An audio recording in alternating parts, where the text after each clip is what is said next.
ان کے پیچھے 50 کے قریب آدمی چلے آ رہے تھے۔ عقب میں تھوڑا سا فاصلہ رکھ کر فدائیوں کا ایک اور دستہ ان کی نگرانی کرتا چلا آ رہا تھا۔ یہ 50 کے قریب آدمی وہ لوگ تھے جنہیں فدائین کی فوج میں بھرتی کر کے یہاں لایا جا رہا تھا۔ حسن بن صبا کو قلعہ الموت میں حکومت کرتے ایک مدت گزر گئی تھی۔ اس دوران میں جو فدائی اس پر فدا ہو کر یا طبعی موت مر جاتے تھے، ان کی جگہ دوسرے لوگوں کو اغوا کر کے یا ان کو ورغلا کر قلعے میں بھرتی کیا جاتا تھا۔ قلعہ الموت تک اکثریت کی تعداد بعد الخواستہ آتی ہے، مگر نقلی جنت کی جھلک دیکھنے کے بعد وہ وہیں کے ہو جاتے اور مرنے کی خواہش کرتے تاکہ موت کے بعد اس نقلی جنت میں ہمیشہ کی زندگی بسر کر سکیں۔ میں چوکس ہو گیا۔ میں نے اندازہ لگا لیا کہ نئے بھرتی کیے جانے والے آدمیوں اور عقبی نگران دستے میں کچھ فاصلہ ہے۔ ابھی ہلکا اندھیرا بھی تھا۔ میں کچی سڑک کے کنارے ایک جھاڑی کے پیچھے گھات لگا کر بیٹھ گیا۔ نئے فدائین کی ٹولی میری قریب سے گزر رہی تھی۔ جب آخری آدمی میرے نزدیک سے گزرنے لگا تو میں چیتے کی طرح اچھلا اور اسے گردن سے دبوچ کر نیچے جھاڑوں میں گرا لیا۔ نگران دستہ فاصلے پر ادھر ادھر دیکھ بھال کرتا چلا آ رہا تھا۔ میں نے اس دوران میں اس نوجوان کو نیم بے ہوش کر کے اس کی پگڑی اپنے سر پر رکھ کر بھاگ کر آگے جانے والے نبھرتی شدہ آدمیوں میں شامل ہو گیا اور انہیں کی طرح سر جھکا کر آہستہ آہستہ چلنے لگا۔ کسی نے میرے طرف مڑ کر دیکھنے کی ضرورت محسوس نہ کی۔ معلوم ہوا کہ وہ سب ایک دوسرے سے ناواقف تھے اور اپنے اپنے خیالوں میں گم چلے جا رہے تھے۔ قلعے کے دروازے کے پاس پہنچ کر میں نے دیکھا کہ دروازے کے آگے ایک گہری پہاڑی کھڈ تھی۔ فدائی دستے کے لیے کھڈ کے اوپر ایک تختہ گرا دیا گیا جس پر سے گزر کر ہم سب لوگ قلعے میں داخل ہو گئے۔ آج اس قلعے کے کھنڈر بھی مشکل سے ملیں گے، لیکن اس زمانے میں قلعے کی ہیبت ہر کسی کے دل پر چھائی ہوئی تھی۔ قلعے کے اندر کی فضا بڑی پراسرار تھی۔ سیاہ لباس میں ملبوس فدائی تلواریں لگائے جگہ جگہ پتھر کے مجسموں کی طرح پہرا دے رہے تھے۔ نیم اندھیرے میں ان کی آنکھیں چیتے کی طرح چمک رہی تھیں۔ ہمیں ایک تنگ و تاریک راستے سے گزار کر ایک زمیندوز تہہ خانے میں لے جا کر بند کر دیا گیا۔ کچھ وقت گزرا ہوگا کہ ہمیں کھانے کو شہد اور ساتھ پینے کو مشروب دیا گیا جو شاید نشاور تھا۔ اسے پینے کی تھوڑی دیر بعد سب کے سب نشے کی ایک خاص کیفیت میں غرق ہو گئے۔ مجھ پر نشے نے کوئی اثر نہیں کیا تھا، مگر میں بھی اپنے ساتھیوں کی حالت بے خودی میں شامل ہو کر ان جیسی ہی اداکاری کرنے لگا۔ اب ایک ایک کر کے سب بے ہوش ہونے لگے۔ میں بھی اپنے آپ کو بے ہوش ظاہر کرتے ہوئے آنکھیں موند لی، مگر میں گوشے چشم سے سب کچھ دیکھ رہا تھا۔ جب سارے آدمی بے سود ہو چکے تھے، تہہ خانے میں 60 کے قریب فدائین داخل ہوئے۔ انہوں نے مجھ سمیت سب بے ہوش آدمی کو اٹھا کر کاندھوں پر ڈالا اور کئی تنگ و تاریک دشوار گزار راستوں میں سے گزر کر ایک عجیب و غریب کشادہ اور پرفزا جگہ پر آ کر تمام بے ہوش انسانوں کو تھوڑے تھوڑے فاصلے پر ڈال دے اور چلے گئے۔ میں نے دیکھ رہا تھا، مگر میں نے اپنی آنکھیں پوری نہیں کھولی تھی۔ پھر بھی میں نے دیکھا کہ میں ایک ایسی جگہ پر آ گیا ہوں جو سر سبز و شاداب چھوٹی چھوٹی پہاڑیوں میں گھری ہوئی تھی۔ یہی ارضی جنت تھی، آبشاریں چاندی کی طرح چمکتی نہروں میں گر رہی تھی جن کے کنارے سنگے سبز کے تھے اور بیچ میں جگہ جگہ نکرئی اور طلائی فوارے اچھل رہے تھے۔ درختوں پر رنگ برنگے پھولوں کی بیلیں چڑھی ہوئی تھیں جن میں طیور خوش الحانی کر رہے تھے۔ میں نے آنکھیں کھول دی۔ میرے ساتھی ابھی تک عالم سکر میں تھے اور آہستہ آہستہ انہیں ہوش آ رہا تھا۔ جا بجا سونے چاندی کے تخت بچھے تھے جن پر ریشمی چادروں کے فرش تھے۔ سبزے کی جگہ فرش پر جگہ جگہ نیلم فیروزے اور زمرد کا چھڑکاؤ کیا ہوا تھا جو طلوع ہوتے سورج کی سنہری شعاؤں میں رنگین کہکشاں کی طرح دمک رہا تھا۔ یہ شیخ الجبل حسن بن صبا کی جنت تھی جس میں ایک رات بسر کرنے کے بعد انسان شیخ کا فدائی بن جاتا تھا اور اس پر فدا ہونے کے بعد اب تک اس جنت عرضی میں زندگی بسر کرنے کے خواب دیکھتا تھا۔ حسینوں کا ایک جھرمٹ ہماری طرف بڑھا۔ انہوں نے سونے کے تشت اٹھا رکھے تھے جن میں عطر و گلاب اور مشروبات سے بھری ہوئی زمردی سراہیاں تھیں۔ میں نے آنکھیں بند کر لی اور یہ ظاہر کیا جیسے آہستہ آہستہ ہوش میں آ رہا ہوں۔ یہ اس جنت عرضی کی حوریں تھیں، یعنی 16 برس سے لے کر 17 برس تک کی عمر کی وہ لڑکیاں جو عرب و عجم کے اعلیٰ خاندانوں کی چشم و چراغ تھی اور جنہیں اغوا کر کے وہاں لایا گیا تھا اور اب وہ اسی جنت عرضی کی ہو کر رہ گئی تھی۔ میری نظریں ان میں سے فائقہ کو تلاش کرنے لگی۔ یہ لڑکیاں تازہ واردان بساط جنت کو ہوش میں لانے کے جتن کرنے لگی۔ سب ہوش میں آ گئے تھے مگر نشے کی کیفیت میں غرق تھے اور اپنے آپ کو جنت میں حوروں کے درمیان پا کر حیرت زدہ بھی تھے اور مسرور بھی۔ حوریں ہم سب پر عطر و گلاب چھڑک رہی تھی۔ مجھے ان محجبینوں میں فائقہ کہیں دکھائی نہ دی۔ ان سب لڑکیوں کے رنگ کھلتے ہوئے گورے تھے مگر نیلی آنکھیں کسی کی نہ تھی اور نہ ہی کسی کی تھوڑی پر تل تھا۔ اگرچہ یہ عرب و عجم کی حسین ترین دوشیزائیں تھیں مگر ان میں فائقہ کوئی نہیں تھی۔ البتہ مجھے ان سے فائقہ کا سراغ مل سکتا تھا۔ میں جنت کے گوشے کی طرف چلا گیا جہاں ایک محجبی تخت پر گاؤ تکیہ لگائے بیٹھی زمرد و عقیق کی لڑیاں پرو رہی تھی۔ وہ میری طرف دیکھ کر مسکرائی۔ میں نے بھی مسکراتے ہوئے کہا، کاش تمہاری آنکھیں نیلی ہوتی اور تھوڑی پر سیاہ تل ہوتا۔ میں نے تو سنا تھا کہ جنت میں حوروں کی آنکھیں نیلی ہوتی ہیں۔ اس نے جواب دیا کہ اس جنت میں ایک ہی نیلی آنکھوں اور سیاہ تل والی حور تھی جو شیخ الجبل کی مقرب خاص ہے۔ میں نے اندھیرے میں جو تیر چلایا تھا وہ ٹھیک نشانے پر بیٹھا تھا اور اس سیاہ چشم دوشیزہ نے مجھے فائقہ کے بارے میں بتا دیا تھا کہ وہ شیخ الجبل کی کنیز خاص ہے۔ میں یہی معلوم کرنا چاہتا تھا، اگرچہ میرا کام اور بھی زیادہ مشکل اور خطرناک ہو گیا تھا، کیونکہ شیخ الجبل حسن بن صبا میری صورت سے واقف تھا اور میری جان کا دشمن بھی تھا، مگر میں فائقہ کی والدہ سے وعدہ کر کے آیا تھا کہ میں اس کی بیٹی کو قلعہ الموت کی زندان بے درد سے نکال کر اس کے پاس پہنچا کر دم لوں گا۔ سوچ رہا تھا کہ ایسی کون سی تدبیر ہو سکتی ہے کہ میں فائقہ کو یہاں سے نکال کر فرار ہو سکوں۔ میں حسن بن صبا کی جنت میں رقص کر رہا تھا، میرے ہاتھ میں اس جنت ارضی کی ایک محجبی حسینہ کا ہاتھ تھا، اور اسی حسینہ نے مجھے ایک قیمتی راز بتایا کہ فائقہ جس کی تلاش میں قلعہ الموت میں آیا تھا، شیخ الجبل حسن بن صبا کی کنیز خاص ہے اور اسی کی خدمت میں رہتی ہے۔ اس محجبی حسینہ کا نام مجھے معلوم نہیں تھا۔ ہم مدہوش ہو کر رقص کناں تھے اور آہو چشم لڑکیاں زرق برق لباس میں ملبوس جنت کی حوروں کا روپ دھارے ہم پر گلاب پاشی کر رہی تھیں، اور میں سوچ رہا تھا کہ شیخ الجبل حسن بن صبا کی کنیز خاص کو یہاں سے کیسے نکال کر لے جاؤں، جبکہ شیخ الجبال میرا جانی دشمن ہے اور ایک بار مجھ پر اپنے ایک فدائی کے ذریعے قاتلانہ حملہ بھی کروا چکا ہے۔ میں جنت ارضی کی حور کے ساتھ نحو رقص بھی تھا اور سوچ بھی رہا تھا کہ مجھے کون سی ترکیب پر عمل کرنا چاہیے کہ میں فائقہ کو ساتھ لے کر قلعہ الموت سے فرار اختیار کر سکوں۔ یہ حقیقت بھی میرے پیش نظر تھی کہ شیخ الجبال یعنی حسن بن صبا مجھے شکل سے پہچانتا ہے اور وہ میرا جانی دشمن ہے۔ وہ رات جنت ارضی یا جنت فرضی میں رقص و سرود سے مہ و نغمہ کی رات تھی۔ تازہ واردان محو رقص تھے۔ رات گزر گئی تو کچھ لوگ آئے اور ہم سب کو اس جنت سے نکال کر ایک کشادہ جگہ پر لٹا دیا گیا۔ میں ہوش میں تھا مگر اپنے آپ کو نشے میں چور ظاہر کر رہا تھا۔ دن چڑھا تو سب ہوش میں آ گئے۔ اس وقت حسن بن صبا کا وزیر خاص اپنے محافظ دستے کے ساتھ نمودار ہوا اور اس نے بلند آواز میں مخاطب کر کے کہا، تم نے جس جنت میں حور و غلمان کے درمیان رات بسر کی وہ تمہارا انتظار کر رہی ہے، مگر اب تم وہاں صرف ایک صورت میں واپس جا سکتے ہو کہ اپنے آپ کو شیخ الجبل کے حکم پر قربان کر دو، فدا کر دو، اس کے فدائی بن جاؤ، پھر تم مرنے کے بعد ہمیشہ ہمیشہ کے لیے اسی جنت میں پہنچ جاؤ گے جہاں تم نے رات بسر کی ہے۔ سب پکار اٹھے، ہم شیخ الجبل پر اپنی جان فدا کرنے کو تیار ہیں، ہمیں حکم دیجئے کہ قلعے کے اوپر سے کود جائیں گے۔ وزیر خاص نے کہا، جب اس کا وقت آئے گا تو شیخ الجبل تمہیں خود حکم دیں گے، آج سے تم شیخ الجبل کے فدائین میں شامل ہوتے ہو۔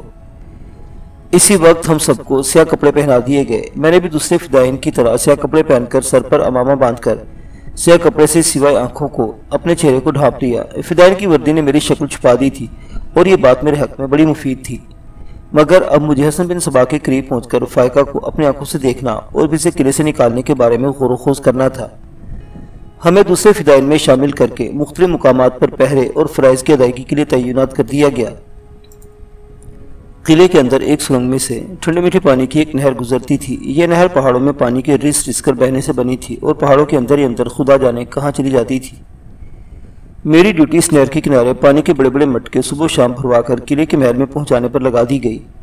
یہ ایک بڑی بیکار قسم کی ڈیوٹی تھی اور میں شاہی محل سے کافی دور ہو گیا تھا، لیکن مجبور تھا، میں اپنی مرضی سے کچھ نہیں کر سکتا تھا۔ غلام بڑے بڑے مٹکے اور کنیزیں لمبی لمبی سرائیاں لے کر صبح و شام نہر پر آتی اور میری نگرانی میں پانی بھر کر لے جاتی۔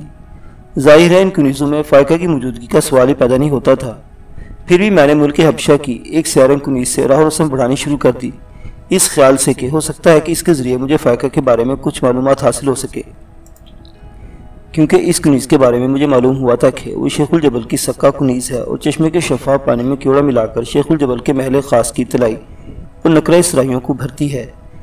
اس حبشی کنیز کا نام بانیکا ہے۔ اس ادھیڑ بن میں ایک ہفتہ گزر گیا۔ اس دوران میں نہ میں نے فائقہ کو دیکھا اور نہ حسن بن صبا سے آمنا سامنا ہوا۔ ویسے بھی وہ عام فدائین کے سامنے نہیں آتا تھا اور کچھ اس کی عمر کافی ہو گئی تھی، 70 برس سے اوپر کا ہو گیا تھا۔ میں صبح سے شام تک سرنگ والی نہر کے کنارے بڑے چبوترے پر بیٹھا پانی بھرتے غلاموں اور کنیزوں کی نگرانی کرتا۔ شام کو قلعے کی چھت پر کچھ دیر ٹہلنے کو جاتا۔ چھت کو راستہ وہی تہہ خانے میں بنے ہوئے ایک خفیہ زینے سے جاتا تھا جہاں اوپر ایک برج بنا تھا اور وہاں پہرا لگا رہتا تھا۔ قلعے کی چھت کیا تھی، چاروں طرف سے اونچی پہاڑی اور چٹانی دیواروں سے گھرا ہوا ایک سنگلاخ میدان تھا جس میں طرح طرح کی جھاڑیاں اگی ہوئی تھی۔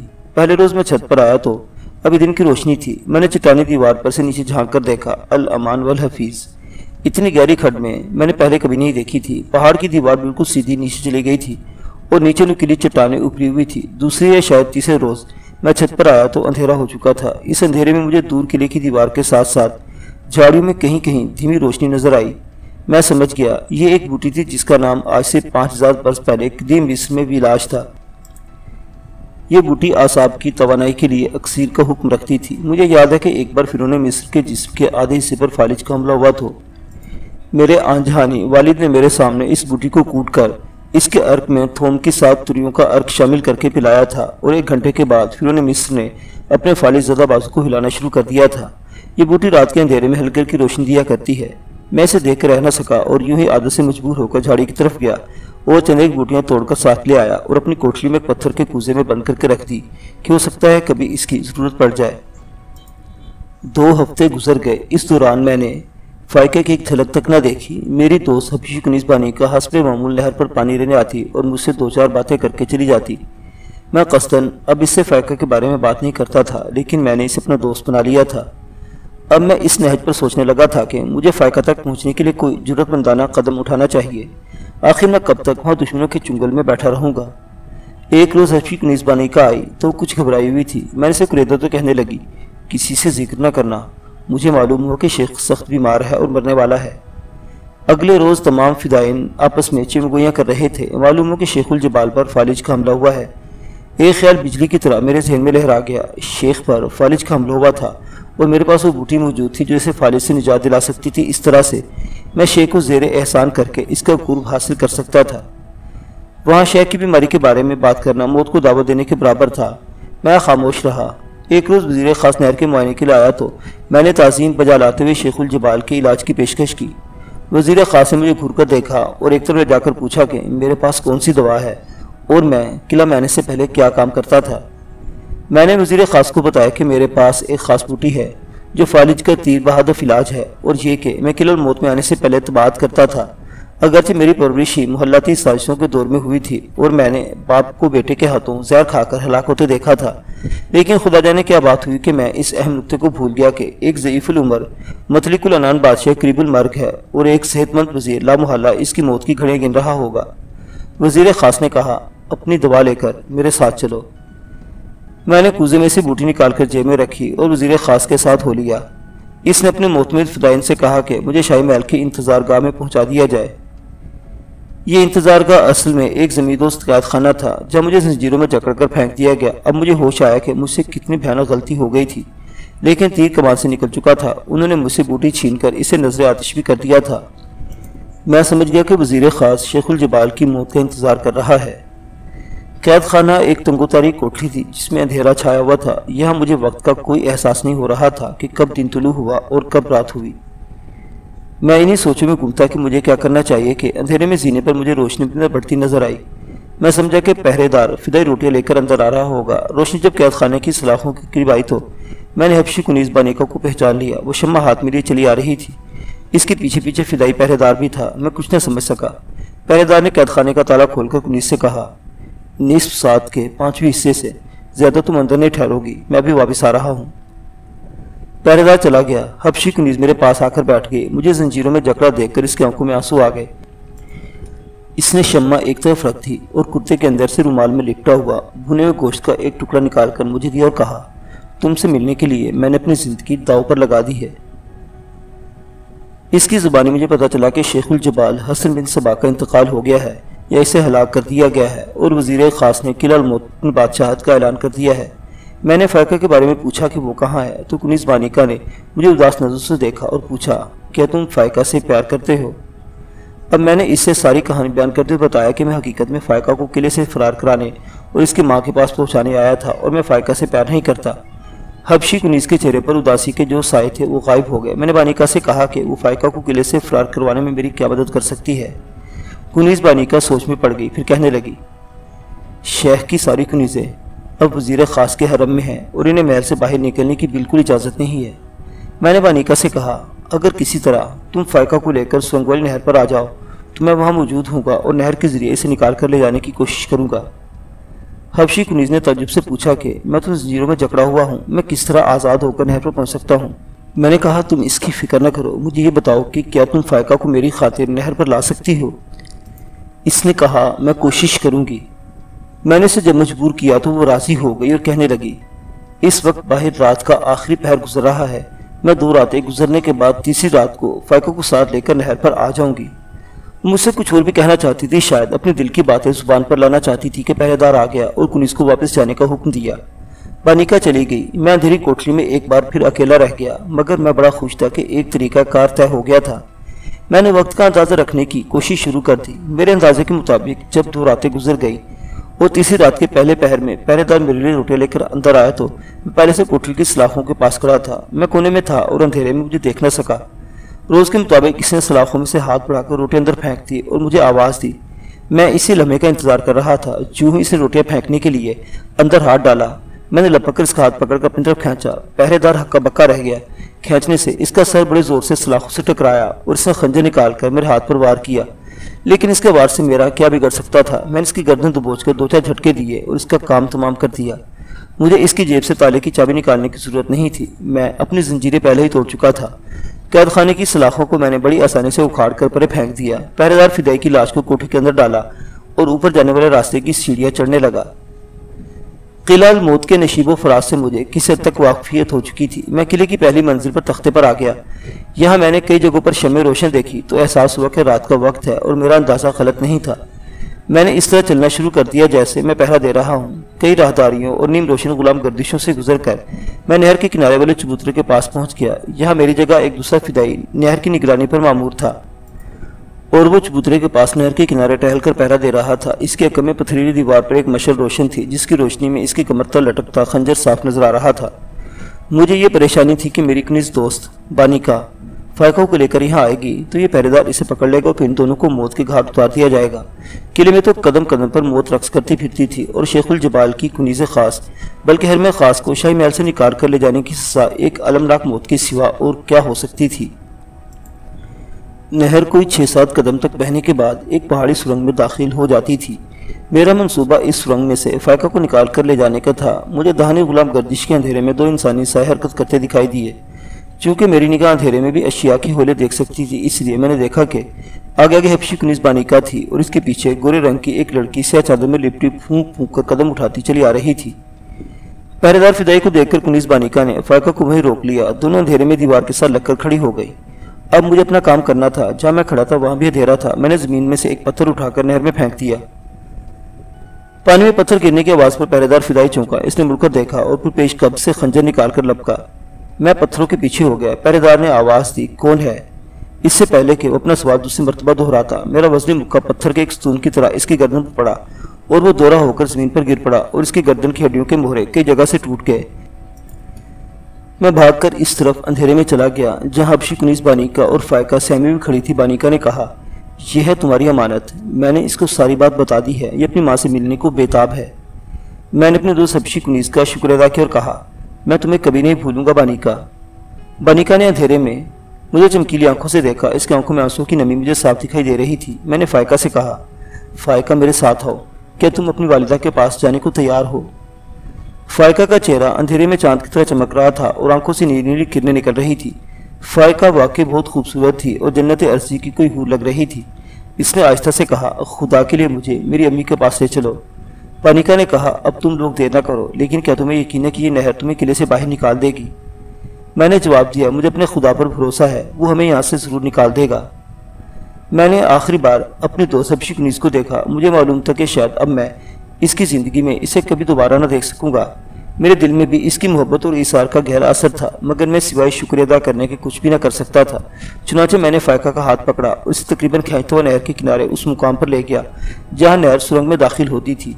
مجھے معلوم تھا کہ نہر کا پانی 3-4 فٹ سے زیادہ گہرا نہیں ہے اور سرنگ کی چھت سے 1 فٹ نیچے رہتا ہے۔ میں نہر میں اتر گیا اور ہاتھ پکڑ کر فائقہ کو بھی اس نہر میں اتار لیا۔